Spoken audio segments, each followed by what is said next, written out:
One softbox, one light shaping tool, 10 completely different photographs, understanding and controlling light quality and light quantity. And I'm going to try to show you 10 completely different things that you can do with that one softbox.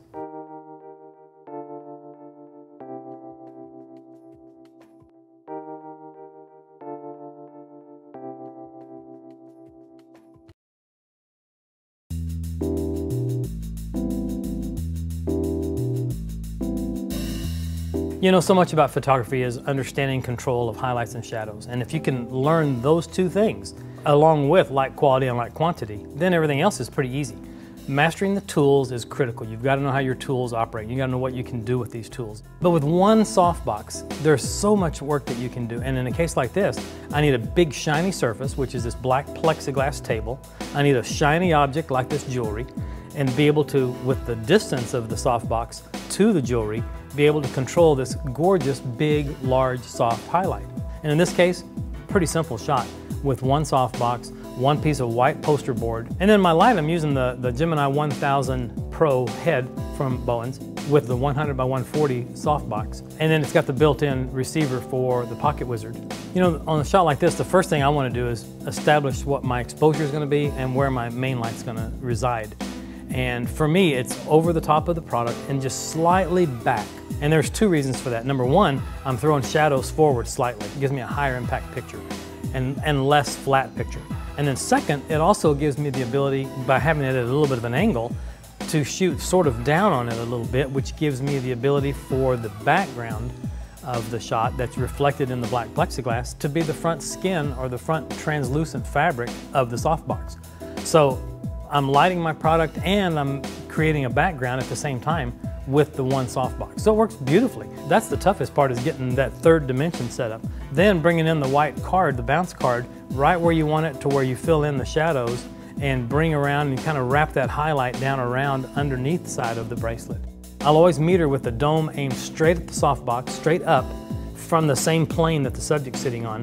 And then I'll also meter again toward the camera slightly, not exactly at the camera, but maybe split the difference, and just check my ratio and kind of see what the difference is. Then the placement of my camera is such that I can see exactly what I want in the background. In this case, my focal length was probably at about 100, maybe 130 at the most. And then my exposure, I was shooting right at 16.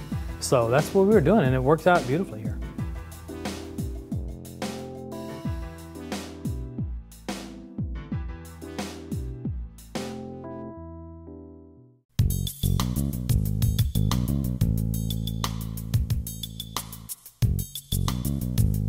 You've got two options when you do sort of a profile kind of a light. You've got a front profile and you've got a back profile. So, and we'll look at both ways and we'll see which one we kind of like. What's interesting about this is I'm going to take a measurement and the light's going to be slightly past her coming back towards the camera, but very, very slightly. But there's an interesting thing that happens because of the angle, and that is if the meter reading says, I don't know, if it says 11, if I shoot at 11, it's going to be too bright. If I'm with the light coming into her face this way and measure f11, if I shoot at f11, and she looks like she's supposed to look. But if the light's kind of behind her, coming back toward the camera, and I measure to the light, that light's going to be a little bit brighter. So I always close down -1 stop from whatever the meter says. You'll find out that it just gives you a much, much cleaner, richer exposure. And this is a look that's really, really popular. And again, this is a great look for traditional portrait work, for photographing children, for photographing brides. This is great for fashion. This is good for everything. And it requires one light. And it's really a nice light source.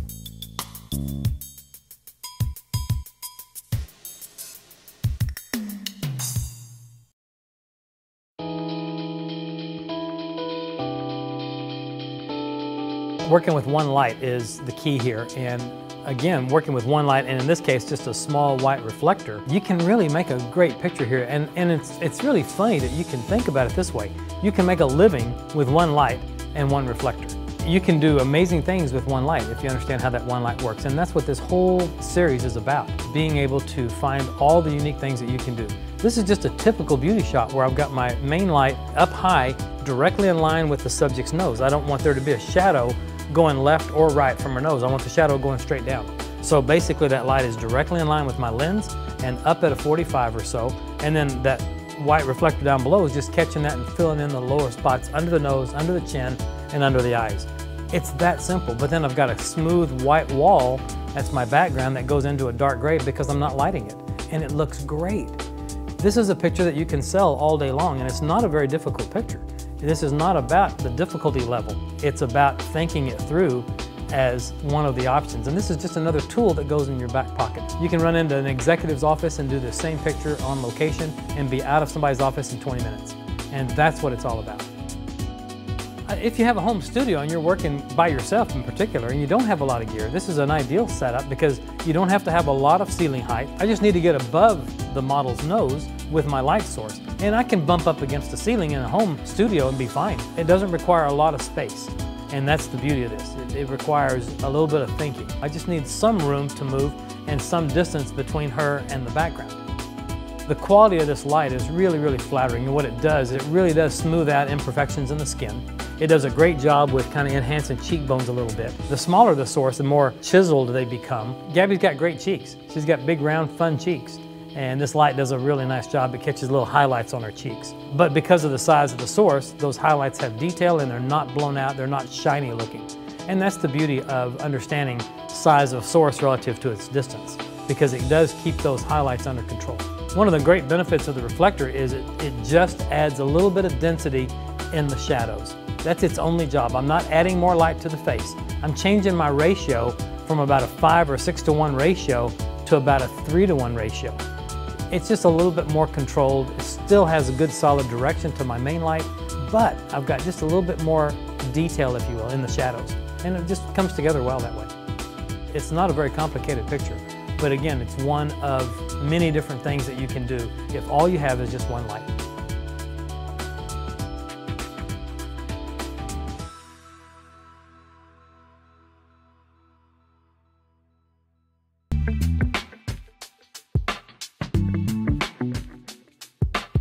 You know, again, simplicity is the name here, and we're doing one light portrait.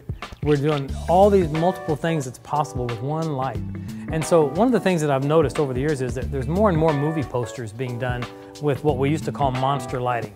Lighting from below, lighting like stage lighting used to be, where the footlights across the front of a stage would underlight the actors. And we used to always joke and say you would never use monster lighting except in 2 instances. One is photographing someone on stage, and 2, photographing someone sitting in front of a fireplace. Those are the only 2 places where this underlight really are appropriate. But I'm seeing these movie posters over and over and I'm thinking there's something here. So I started toying around with this a little bit. And I found that there is an angle on the face that looks really, really good when the light is down below coming up. So again, it's just another variation of the theme here. And it's one light, one softbox down on the ground, lighting right up underneath her face. And I'm gonna have my model bend forward very slightly and just work her neck and work her chin forward and do this below light. And you're gonna be surprised at how great it looks.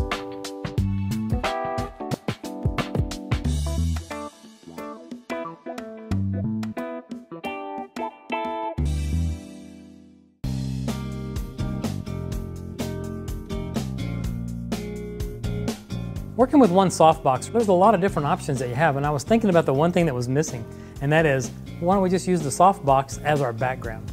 So I got this idea to shoot this silhouette of Gabby. So we basically took a meter reading from Gabby to the box, and then I just closed down minus 2 stops.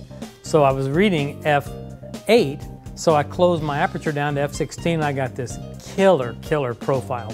The setup is pretty simple. You basically set them in front of the box and pose them the way you want to pose them. And we basically had her hands come up slightly, brought her head around in one direction so I could get a good clean profile in silhouette. You need to make sure that your exposure is rich enough and deep enough so the blacks go black. And in doing that, that also sort of assures that all the little small fibers and hairs aren't going to be eaten up with the exposure. You've seen pictures that there's lights too bright from behind. Some people used to call that blowback. And that blowback will eat into the fibers of hair, and you'll lose detail in hair along the edges of ears and things, and different things that just kind of lose the contrast and the details. But if you can close down from that, at -2, I'm still getting a good crisp black, and I'm getting a good clean white still. And all the detail is in her hair. You want a good clean neckline, and you want good clean hairline, and if their clothes are bulky and not form-fitting, it's going to be a lesser picture than it could be. You got to learn to play those distances and make sure that exposure is dead on. We got this cool picture. I ended up shooting it at about a 200mm focal length, so that gave me that lens perspective to keep her within the edge of the box. So it worked out beautifully, and it was a great exposure and a great capture. Pretty simple shot, but one that really has a lot of high impact.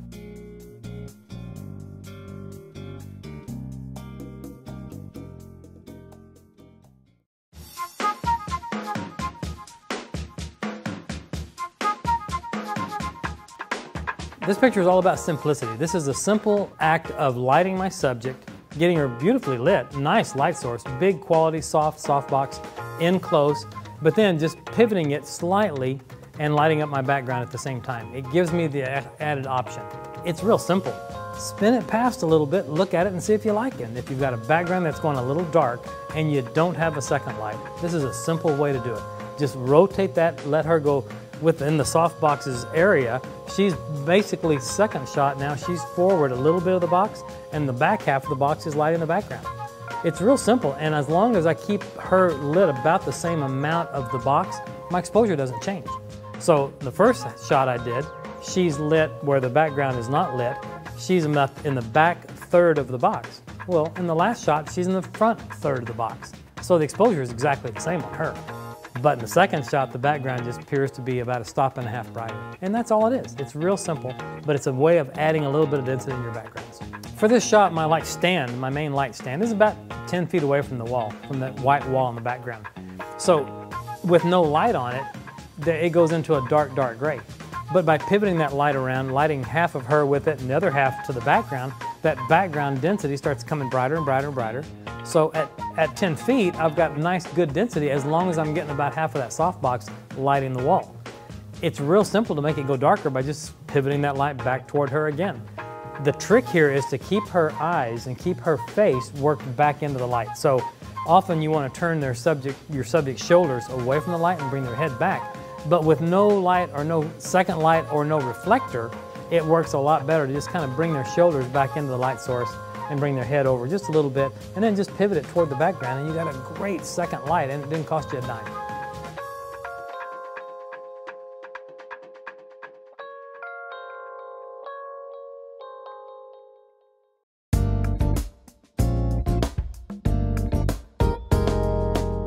In this shot, what I wanted to do was make our softbox a pretty deep distance away from the subject, but I still wanted the softness. So all I did was put a 6 foot by 6 foot translucent silk in front of the softbox, and it's probably 5 or 6 feet ahead of my softbox, maybe 7 feet.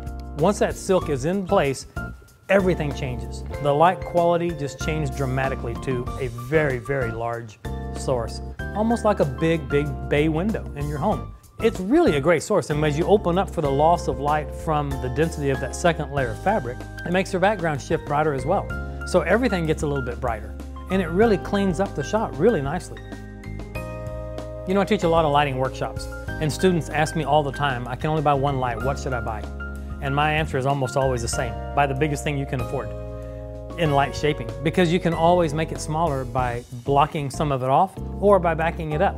But you can't make it any bigger than it actually is. So this gives me the ability to make it bigger than it actually is. There's a remarkable difference between before and after with the softbox by itself at 10 or 12 feet versus when we drop in the 6 foot by 6 foot silk. Changes everything, changes the highlight, changes everything about this picture. Now, certainly it changes my light quantity, but I've taken a new meter reading for that. So as soon as I move the silk out and shoot just the softbox, I'll have to open up my exposure. So if you are working in a small studio especially, it's real easy to get a high key. Just make your light source bigger and bigger, or add another layer of fabric. There is another way to do this if you don't have a 6 by 6 foot silk or a piece of translucent fabric that big. Get a sheet, grab a king size or a queen size sheet, but make sure it's white, and stretch it across in front of your softbox, but not right against the softbox. It's got to have some distance. So make it 2, 3, 4, 5 feet in front of your softbox and let it drive through that fabric, and you've done it. You've done the same thing that I've done right here.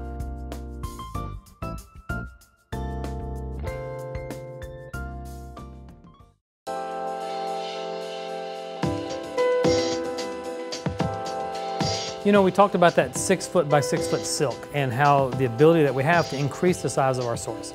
If you don't have access to a silk or anything larger than your softbox, here's what you can always do. There's a white wall somewhere near you. There's one in your living room. There's one on the side of your studio. You've got one if you bounce a light into a large 9-foot roll of white seamless paper. So you can always increase the size of your softbox by simply bouncing it. And in this case, all we're going to do is pivot that light and just turn it right to the wall, which is going to effectively triple, quadruple the size of my light source. And that light will power off of there with a great angle, 45-degree angle. We'll measure the effectiveness of it, we'll measure its output, and you're going to see a spectacular picture with bounced soft light. In the before image, you're going to see the main light looks like it's a small shiny source. It's a small, kind of a hard-edged light source because it's a pretty far distance away from the subject. Then we're going to rotate and just pivot that head around right into this wall, and you're going to see a dramatic difference. Now I've got much more direction to my light. The edge of the shadow is softer, the highlight is considerably larger and softer. And you'll notice this in the catch light too. We'll zoom in close here and show you this catch light, and you're going to see a remarkable difference in her eye. All of a sudden there's that catch light is so big and soft that there's actually detail in the highlight, in the eye. You don't get that from a small source moved a long distance away from your subject. I think you'll find that if you'll learn to bounce lights off of large sources, you're going to see much higher light quality.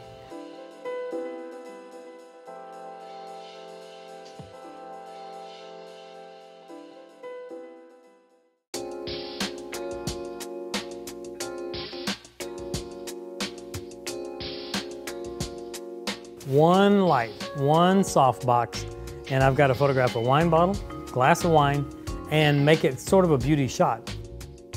The trick here is that I wanted to make the design element part of the picture with the softbox.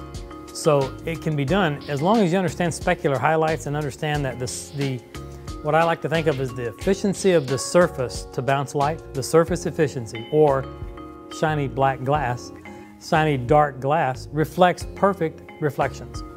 Well, with that in mind, I'm thinking, okay, so the only place I could really do a design element is at the highlight. So we just took black gaffer's tape and we just made a window by taping the front of the box and reflecting that into the wine bottle. So that gives us a little bit of a design. It makes it look a little bit different. Again, we're working with that same medium softbox we've been working with this whole thing, and we're working with it really close. Because it's close, it's big enough to have detail in the highlight. Then on the right side of the set, there's just one white card. And that white card's job is only one thing, to give me a little small subtle highlight down the right edge of the bottle and the right edge of the wine glass. And I've goboed off the background just because it was a white wall that's 10 feet away, 12 feet away, and I want to make sure that it falls into a medium to a dark gray. That's the shot. So it's a simple thing. Once you get it set up, it's one light. We took a meter reading by aiming the dome of the meter right at the light source, and we did exactly what the meter said, and here's our result. It's exactly what it should look like. It's a real simple thing. But again, one light setup is simple as long as you understand the concepts of working with one light.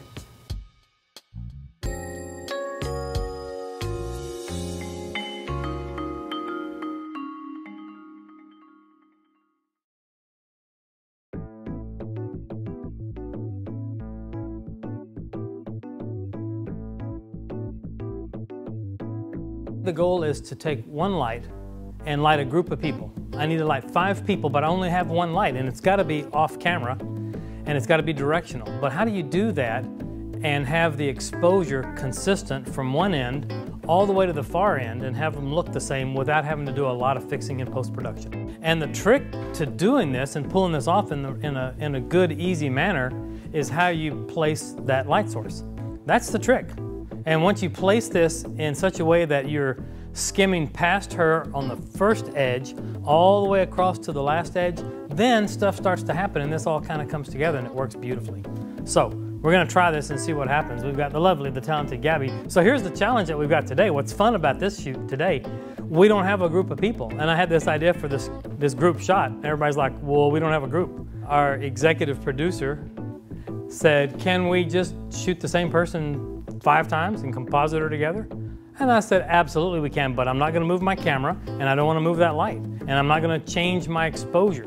So we'll take 5 meter readings. We're gonna have Gabby in 5 different places in 5 different outfits, and I'm just gonna check and make sure that she is the same exposure all the way across. Now I see composited pictures of cheerleaders, of football players, of high school seniors. You see composited pictures all the time, but they're bringing the model back to the same place every time. I'm gonna move her in different places all this time, but all the exposure is gonna be consistent all the way across this row. So this is traditionally where the light would be in a studio situation. If I'm gonna light a family, that's probably the way most people would do it. It lights over to 45 coming in on my group. But in this kind of a thing where I'm gonna have everybody lined up here, that position with only one light to my name, it's gonna miss. The exposure on her is gonna be at least a stop and a half hotter than it is on that end. So what I'm talking about doing today is basically turning my light source horizontal. Then I'm gonna rotate and just pivot it. And I'm just gonna keep going and keep going and keep going until it looks like it absolutely misses Gabby completely. Now it doesn't even look like it's gonna hit her. But she's gonna get plenty of light, and this is the thing that people miss. It's like, wait, it's not even aimed at her. Yes, it is. There's a sliver of light that I'm seeing that's this wide, so it's almost 2 feet wide that it's coming out. And the inside silver lining of this softbox, this 45 degree, is sending light this direction. So by the time now I take my meter readings here, here, here, and here for all of Gabby's sisters with her, now I've got an even exposure all the way across. And that's the beauty of this. And this saves everybody lots and lots and lots of time in post-production. And that's what it's all about. So let's take a couple of pictures.